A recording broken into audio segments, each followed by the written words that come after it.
Hello students, welcome to all of you on Icon Pre YouTube channel. कैसे हैं आप लोग? तो जैसा कि मैंने पिछले क्लास में बताया था कि मेथड्स मतलब कैसे किसी भी बॉडी को चार्ज कर सकते हैं, means method of charging of a body. ठीक है, तो आज हम लोग पढ़ेंगे कि चार्ज का बेसिक प्रॉपर्टीज़ क्या होता है। ठीक है, कैसे हम लोग चार्ज को मेजर कर सकते हैं, उसका बेसिक प्रॉपर्टीज़ क्या होता है, इन सब चीज़ को स्टडी करेंगे। ठीक है, तो आप लोग पेन एंड नोटबुक लेकर के बैठ जाइए एंड लिखते चलिएगा सब कुछ। ठीक है, चलिए स्टार्ट करते हैं। देखिए, आज का फर्स्ट टॉपिक मैं बता रहा हूं। फर्स्ट पॉइंट आपका बहुत ही इंपॉर्टेंट पॉइंट है, ये आपका है फंडामेंटल लॉ ऑफ इलेक्ट्रोस्टैटिक्स। ठीक है, फंडामेंटल लॉ ऑफ इलेक्ट्रोस्टैटिक्स। और ये जो होता है, like charges repel each other and unlike charges attract each other। ठीक है, ये आपका फंडामेंटल लॉ ऑफ इलेक्ट्रोस्टैटिक्स होता है, जिसमें क्या होता है आपका कि लाइक चार्ज जो होगा वो आपको रिपेल करेगा एंड अनलाइक चार्ज क्या करेगा, अट्रैक्ट करेगा। मींस आपका हो गया दो पॉजिटिव चार्ज को हम लोग रखेंगे, दो पॉजिटिव चार्ज को रखेंगे, ठीक है, सम डिस्टेंस से। ठीक है, तो ये क्या करेगा, एक दूसरे को रिपेल करेगा। यहाँ पे क्या हो रहा है आपका, फोर्स ऑफ रिपल्सन लग रहा है। ठीक है, यहाँ भी आपका क्या लग रहा है, फोर्स ऑफ रिपल्सन लग रहा है। ठीक है, बट हम लोग दो अपोजिट चार्ज को रखेंगे तो ये दोनों क्या करेगा, एक दूसरे को अट्रैक्ट करेगा, फोर्स ऑफ अट्रैक्शन। इसको भी सम डिस्टेंस पे रखें, स्मॉल आर पे। ठीक है, यहाँ पे एक चीज याद रखिएगा कि स्मॉल आर का जो वैल्यू होना चाहिए ना, याद रखिएगा वो आपका 1 फर्मी से ज्यादा होना चाहिए। 1 फर्मी कहने का सेंस होता है आपका, 1 फर्मी इक्वल टू होता है आपका 10⁻⁻15 मीटर, याद रखिएगा।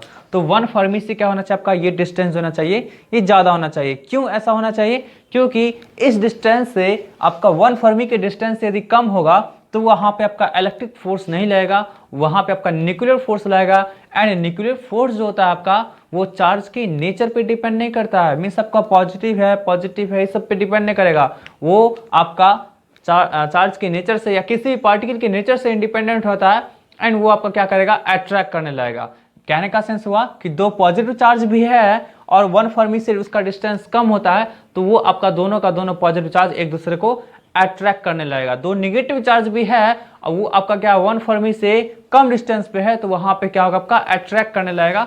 क्योंकि वहां पे आपका इलेक्ट्रिक फोर्स नहीं काम करेगा, वहां पे क्या कौन सा फोर्स काम करेगा, न्यूक्लियर फोर्स काम करेगा। और ये बात समझ में ना, इसलिए क्या होगा, आपका डिस्टेंस होना चाहिए वो आपका 1 फर्मी से बड़ा होना चाहिए। ठीक है, कोई डाउट है? चलिए मैं नेगेटिव चार्ज को भी दिखा देता हूँ, नहीं तो आप लोग सोचेंगे कि नेगेटिव चार्ज के बारे में सर बताया नहीं।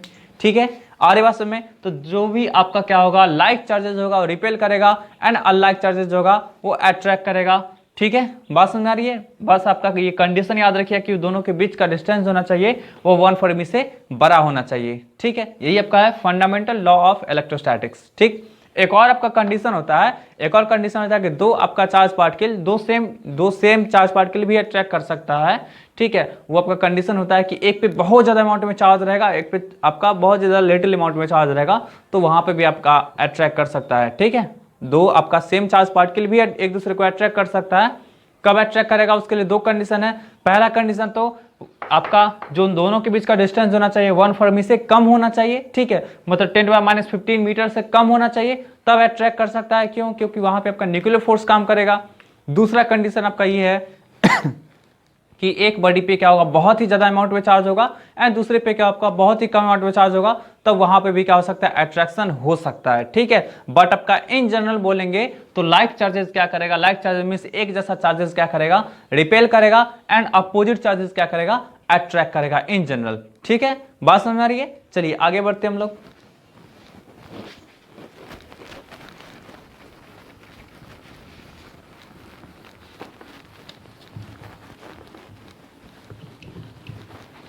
देखिए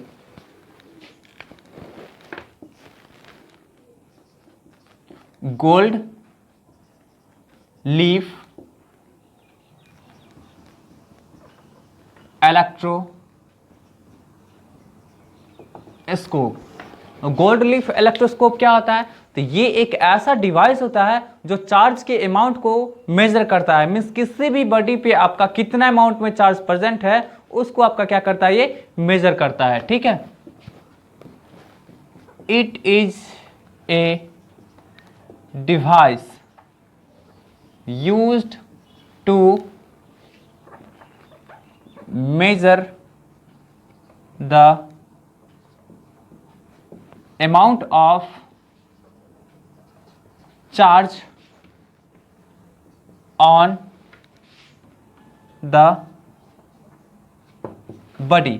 ठीक है, ये आपका क्या होता है, ये एक ऐसा डिवाइस होता है जो आपका किसी भी बॉडी पे अमाउंट ऑफ चार्ज को मेजर करता है। ठीक है, बात समझ आ रही है? इसका आपका कंस्ट्रक्शन भी होता है, लेकिन वो सब जानना जरूरी नहीं है। आपको एग्जामिनेशन में आपके जो भी 10th लेवल के कॉम्पिटिटिव एग्जामिनेशन है उसमें बस इस डिवाइस का आपको नाम पूछा जा सकता है कि which device use to measure electric charge on an body, sorry on body. ठीक है, तो आप क्या कर सकते हैं, आप इसका नाम लिख सकते हैं। 4 ऑप्शन रहेंगे दिए हुए आपको, जिसमें से आपको ये भी ऑप्शन रहेगा लिखा हुआ, तो आप इसको टिक कर सकते हैं। बात समझ में आ रही है? ठीक है, चलिए आगे बढ़ते हैं हम लोग।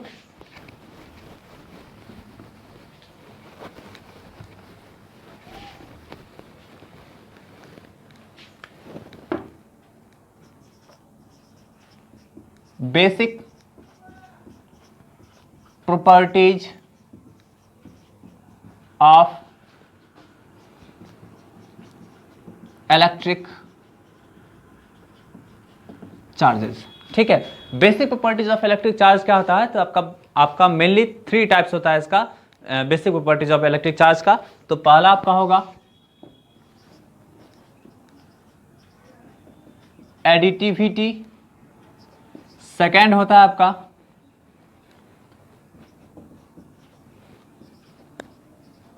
क्वांटाइजेशन ऑफ इलेक्ट्रिक चार्ज,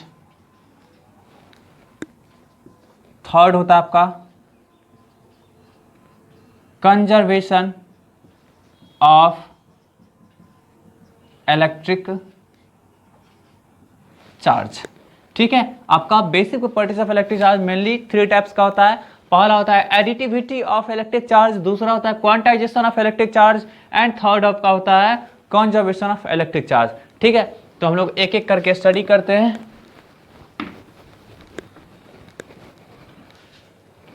पहला देखिए एडिटिविटी।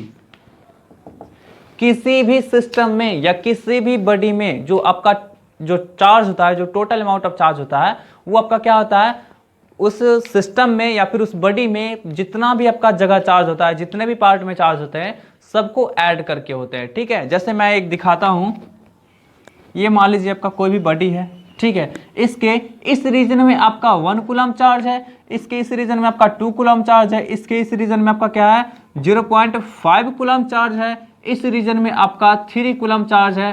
तो पूरा ओवरऑल हम इस पूरे बॉडी की बात करेंगे, इस पूरे बॉडी पे टोटल अमाउंट जो चार्ज होगा, टोटल चार्ज जो होगा आपका पूरे होल बॉडी पे, ठीक है, तो वो कितना हो जाएगा, सबका सम हो जाएगा। मीन्स आपका क्या होगा 1 coulomb plus 3 coulomb plus 0.5 coulomb plus 2 coulomb, and इस सब को सम करिएगा तो कितना होगा 6.5 कूलम। मतलब किसी भी सिस्टम में या फिर किसी भी बॉडी में जो आपका टोटल अमाउंट ऑफ चार्ज होता है वो आपको सारे चार्ज का सम होता है। ठीक है, टोटल चार्ज का क्या होता है, आपका सम होता है। जिस भी पोर्शन में या फिर जिस भी रीजन में आपका जो भी चार्ज प्रेजेंट होगा सबका आपका सम होता है। याद रखिए इस चीज को, यही आपका होता है एडिटिविटी ऑफ द चार्जेस। ठीक है, तो आप इसमें लिख सकते हैं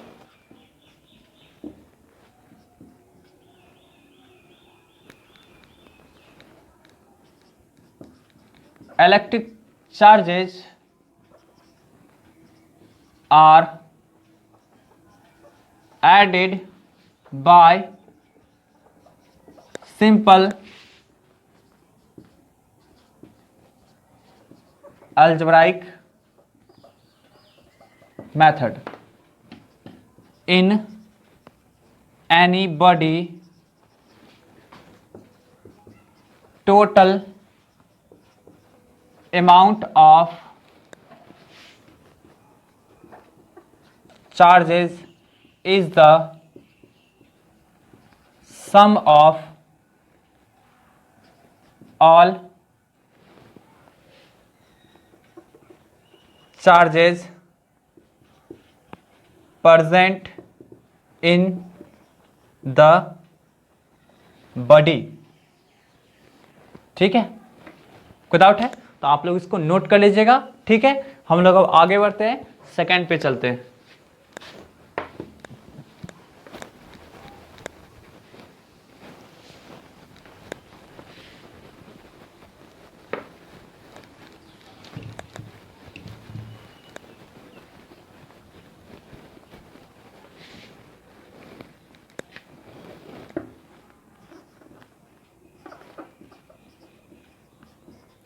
quantization of electric charge. Quantization of electric charge, ये देखिए आपका नया टर्म आया होगा, मे भी आप लोग फर्स्ट टाइम सुना है क्वांटाइजेशन। तो क्वांटाइजेशन ऑफ इलेक्ट्रिक चार्ज कहने का सेंस होता है किसी भी बॉडी पे या किसी भी सिस्टम में जो टोटल चार्ज होता है वो ऑलवेज इंटीग्रल मल्टीपल ऑफ आपका ई होता है, मीन्स चार्ज ऑन इलेक्ट्रॉन होता है। किसी भी बॉडी पे जो आपका इलेक्ट्रिक चार्ज होता है, total amount of electric charge, वो always integral multiple of electron के चार्ज के बराबर होता है। ठीक है, तो कहने का सेंस आपका हो गया कि चार्ज होता है हमेशा डिस्क्रीट अमाउंट में प्रेजेंट होता है, और उसका सबसे स्मॉलेस्ट यूनिट जो होता है आपका, जो सबसे स्मॉल जो आपका चार्ज का अमाउंट होता है वो इलेक्ट्रॉन पे होता है, और उस इलेक्ट्रॉन पे जो चार्ज होता है आप लोग जानते होंगे मे बी 1.6 इंटू 10⁻⁻19 कूलम होता है नेगेटिव साइन के साथ। ठीक है, बट प्रोटॉन के पास हम बात करेंगे तो 1.6 into 10⁻⁻19 coulomb with positive sign. आ रही बात समझ में? चलिए तो यहाँ पे देखते हैं,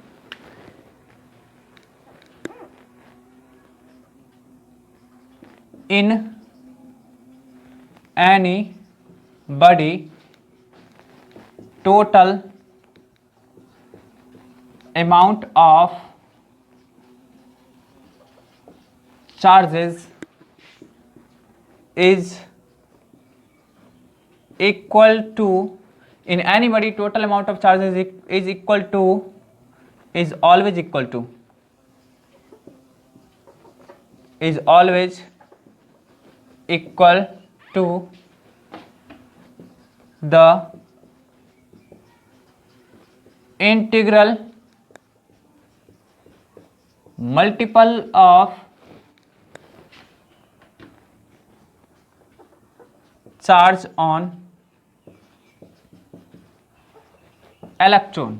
ठीक है, मतलब क्या होगा आपका Q इक्वल टू हो जाएगा आपका Ne। यहाँ पे n जो हो गया 0 हो सकता है, +-1 हो सकता है, +-2 हो सकता है, +-3 हो सकता है, +-4 हो सकता है, डॉट डॉट डॉट इसी तरह करके। और इलेक्ट्रॉन का जो E का जो वैल्यू होगा वो 1.6 इंटू 10⁻⁻19 कूलम हो सकता है।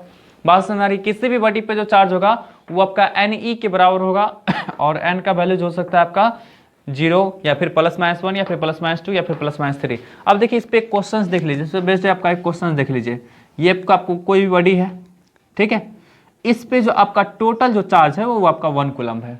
ठीक है, 1 कूलम है। आपसे पूछा जाएगा 1 कूलम आपका क्या है, पॉजिटिव चार्ज इसके पास प्रेजेंट है। आपसे पूछा जाएगा कि बताइए कि इस बॉडी से कितना अमाउंट ऑफ आपका इलेक्ट्रॉन लॉस्ट हुआ होगा। देखिए कल मैंने बताया था कि किसी भी बॉडी पे जो चार्ज जो आपका क्रिएट होता है उसका रिस्पॉन्सिबिलिटी इलेक्ट्रॉन के पास होता है। इलेक्ट्रॉन लॉस्ट हो गया तो उसके पास आपका पॉजिटिव चार्ज आएगा, इलेक्ट्रॉन गेन हुआ तो उसके पास आपका क्या होगा, निगेटिव चार्ज आएगा। अब यहां से क्या हुआ, आपका इलेक्ट्रॉन लॉस्ट हुआ होगा तभी तो उसके पास पॉजिटिव चार्ज आया होगा। ठीक है, तो हम लोग बात करेंगे कि कितना अमाउंट ऑफ इलेक्ट्रॉन इससे आपका क्या हुआ है, लॉस्ट हुआ है। ठीक है, बात समझ में आ रही है? चलिए तो निकालेंगे हम लोग इसका आंसर।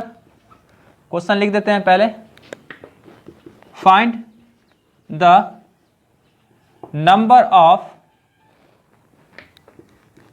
electrons are lost। देखिए Q इक्वल टू आपको पता है Ne होता है, और इस Q टोटल चार्ज के प्लेस पे कितना डालेंगे, 1 कूलम, तो 1 कूलम, और यहाँ पे आपका क्या हो गया n इंटू 1.6 इंटू 10⁻⁻ 19 कूलम। तो यहां से n का वैल्यू क्या हो जाएगा आपका, n का वैल्यू इसको उठा के इधर ले जाएंगे तो 1 बाय 1.6 इंटू 10⁻⁻19। ठीक है, तो यही आपका क्या हो गया, यहां से इसको आप कैलकुलेट करेंगे तो मे बी कितना आएगा,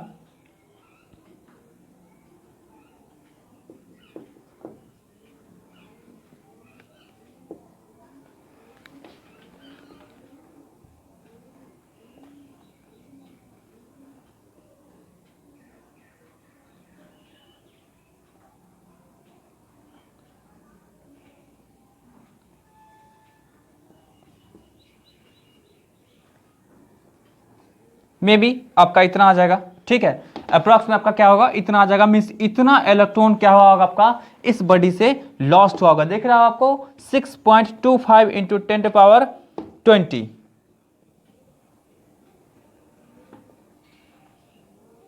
10⁻18। ठीक है, आपका इतना इलेक्ट्रॉन लॉस्ट हुआ होगा इस बॉडी से, तभी आपका इसके पास क्या होगा, आपका 1 कूलम ऑफ इलेक्ट्रॉन चार्ज आया होगा। आ रही बात समझ में? ठीक है, तो आप लोग इसको नोट कर लीजिएगा। ठीक है, आगे बढ़ते हैं हम लोग।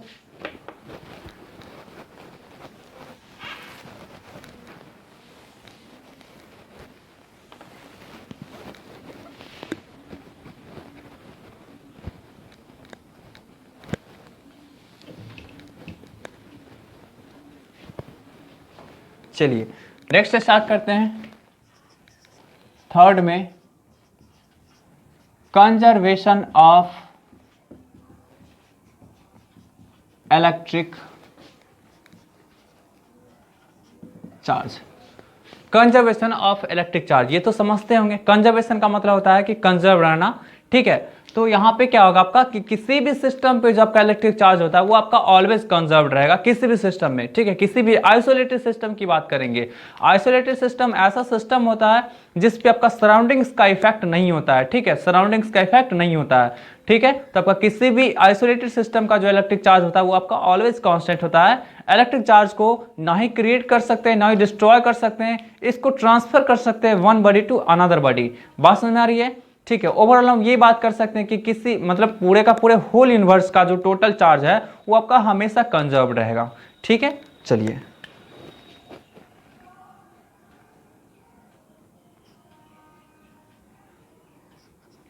इन any isolated system total charges are always constant. ठीक है, किसी भी आइसोलेटेड सिस्टम का आपका क्या होता है, टोटल चार्ज कांस्टेंट होता है। आइसोलेटेड सिस्टम मतलब बता है कि उस पर क्या सराउंडिंग्स का इफेक्ट नहीं होगा, मींस सराउंडिंग से बिल्कुल आपका वो अलग होगा। ठीक है, चलिए तो आपका क्या होता है, टोटल हमेशा कांस्टेंट रहेगा। ठीक है, या फिर बोल सकते हैं कंजर्व भी बोल सकते हैं। इसका सेकेंड पॉइंट देखिए, charges can not be created nor be destroyed. ठीक है, ना ही क्रिएट कर सकते हैं और ना ही डिस्ट्रॉय कर सकते हैं। ठीक है, ओवरऑल बोला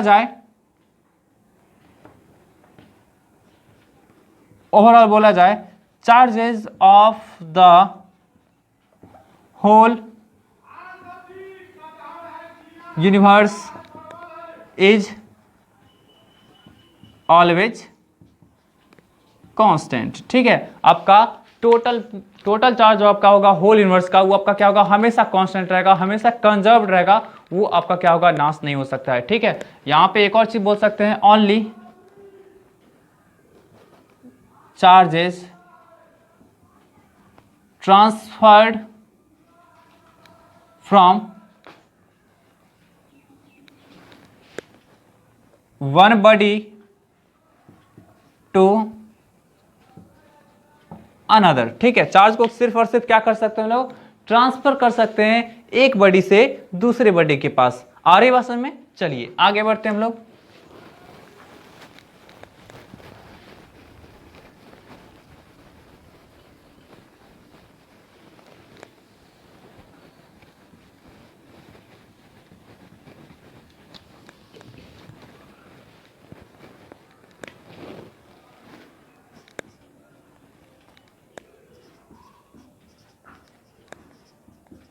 Coulomb's law of electrostatic force, ये आपका नेक्स्ट टॉपिक है। ये भी थोड़ा सा रेफरेंस बुक आप इस्तेमाल करेंगे तो ये टॉपिक आपको देखने को मिल जाएगा, ठीक है। तो चलिए हम लोग इस टॉपिक पे बात करते हैं कि ये Coulomb's law of electrostatic force होता क्या है। आप लोग क्लास 9th में Newton's law of gravitational force पढ़े होंगे, तो वहां पे पढ़े होंगे कि आपका दो मास पार्टिकल के बीच में, दो मास बॉडी के बीच में आपका फोर्स जो होता है, फोर्स आपका क्रिएट होता है, ठीक है, वो आपका फोर्स जो एक्ट होता है, तो उसको आप कैसे कैलकुलेट करते हैं ये पढ़े होंगे। तो आपका सिमिलरली यहाँ पे हम लोग पढ़ने वाले हैं कि दो चार्ज पार्टिकल के बीच जो आपका फोर्स एक्ट जो करेगा, तो वो आपका फोर्स कैसे कैलकुलेट कर सकते हैं, ठीक है, उसी को पढ़ेंगे, ठीक है। तो कूलम्स लॉ, कूलम यहाँ पे आपका क्या हुआ, साइंटिस्ट का नाम हो गया, ठीक है। तो कूलम्स लॉ के अकॉर्डिंग आपका होता है, फर्स्ट पॉइंट होता है आपका कि फोर्सेस एक्टिंग बिटवीन बी और ऑब्लिक डब्ल्यू बिटवीन हुआ, ठीक है। Forces acting between two charge particles is always directly proportional to the product of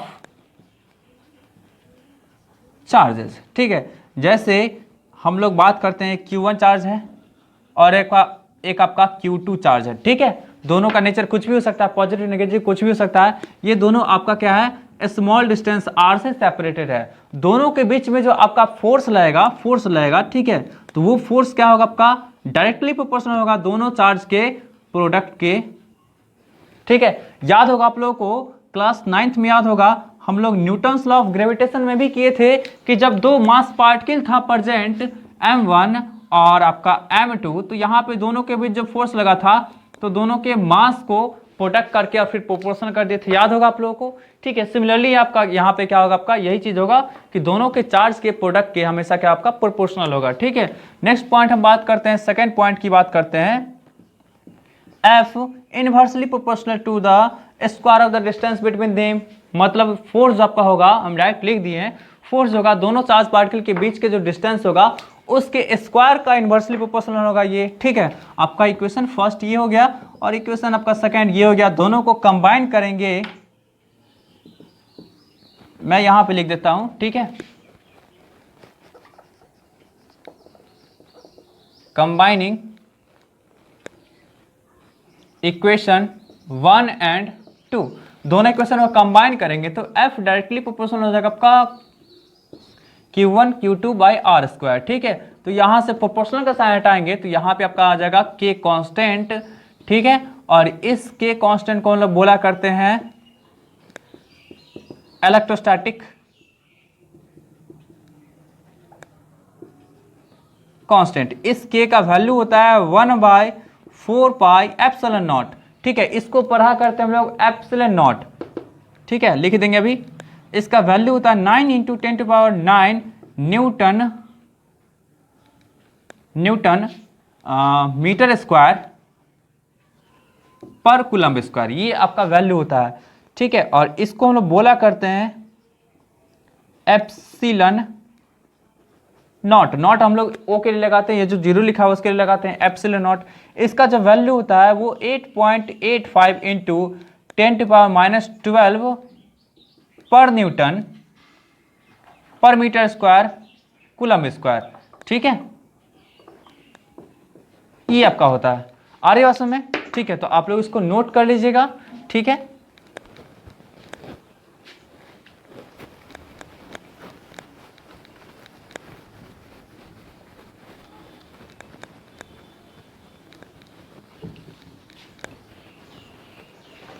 चलिए आप लोग इसको नोट कर लीजिएगा। एक चीज बता देते हैं कि ये भी जो आपका जो इलेक्ट्रिक फोर्स जो होता है ये आपका इंपॉर्टेंट फॉर्मूला हो गया, ठीक है। ये आपका इंपॉर्टेंट फॉर्मूला हो गया। ये भी जो आपका ये भी जो आपका फोर्स होता है इलेक्ट्रिक फोर्स, ये आपका सेंट्रल फोर्स होता है। सेंट्रल फोर्स कहने का सेंस होगा कि दो चार्ज बॉडी यदि प्रेजेंट है, देख लीजिए ठीक है, तो आपको इसके सेंटर से इसके सेंटर के टुवार्ड्स में लगता है। ठीक है, यदि आपका अट्रैक्शन है तब भी आपका क्या होगा, सेंटर के टुवार्ड्स में ही लगेगा, एंड रिपल्सन है तब भी आपका क्या होगा, सेंटर के टुवार्ड्स में ही लगेगा। ठीक है, सेंटर से अवे फ्रॉम ही लगेगा। बात समझ में आ रही है? मतलब ये जो होता है आपका, it is A central force. ठीक है, मतलब क्या होता है, बिल्कुल आपका सेंटर से अवे या फिर सेंटर के टुवार्ड्स में लगता है। ठीक है, बात समझ में आ रही है? चलिए एक हम पॉइंट लिख देते हैं। इलेक्ट्रिक फोर्स को किस डिवाइस से मेजर करेंगे, तो आपका है एक होता है टॉर्जन बैलेंस होता है, उससे हम लोग मेजर करते हैं। तो लिख देते हैं यहाँ पे, टॉर्जन बैलेंस डिवाइस इज